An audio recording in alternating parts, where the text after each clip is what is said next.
Let's take Andrea I'm almost saying In Salt Lake City, of course. And Salt Lake, unless she Andrea. left home. Salt Lake, Andrea from Brooklyn. Yes. She's in Brooklyn? You should change your name to a symbol now. Andrea, you moved to Brooklyn? Yeah, I just got here like a little less than 3 weeks ago. Oh, my God, welcome. Boom. I didn't know that. Thanks. You want to hang out sometime, Dr. Charlov? Totally. That'd be awesome. Yeah. I'm down. I've been told I need to step up my fashion game a little bit, and coming from the thrift stores in Salt Lake City, that's a very believable proposition. Oh, we can go shopping together. It'll be really fun. Fantastic. Andrea's Closet is an Army-Navy surplus store. That's funny. It actually is. That's funny. It quite literally is, yeah. And I was just, I have work tomorrow, if you know what I'm saying, and I had to prep my uniforms, and I was running the sewing machine on the floor. It's a very depressing time, but getting it done. Yeah. Well, could be worse. You could be an Army Old Navy surplus store, which is the bottom. But go ahead. Right. Yeah. So with postpartum depression, like sympathetic pregnancy is a thing. Kind of like I think Jessica was alluding to earlier. Men do gain weight, experience depression, everything else.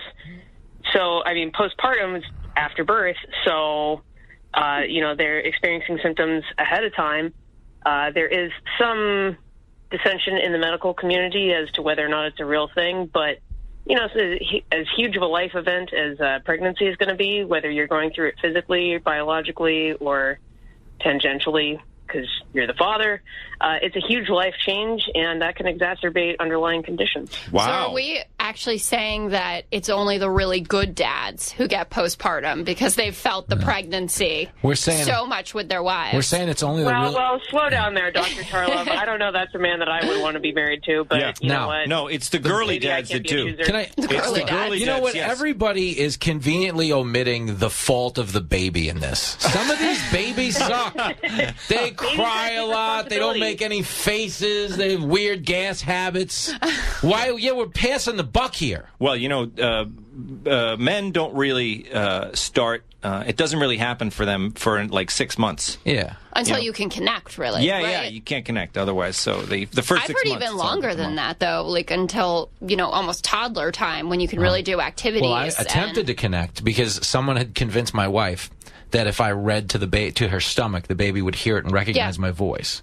So I used to talk to my kid when he was like in the womb. That's really sweet. And read him like Mother Goose books, but I would change the words and make them X-rated so me and Jenny could have like a laugh. And then I'd run off. And now he's into like X-rated poetry at the age of 9. It's really worked out great.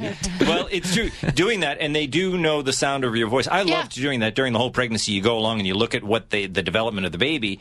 Like the different fruits? Yeah, yes. And they say at this stage the baby knows mom from dad, the voices, so they can differentiate and all that kind of stuff. But I think men love tasks. They love, here, fix the light, put air in the tires of the car. Men love tasks. And there's no greater task than like being the dad. So it's like, the pregnancy, like I said, it's a great time for a dad because he can look and he can say, look, I've got the pregnant wife. I'm doing it right. Then she has the baby.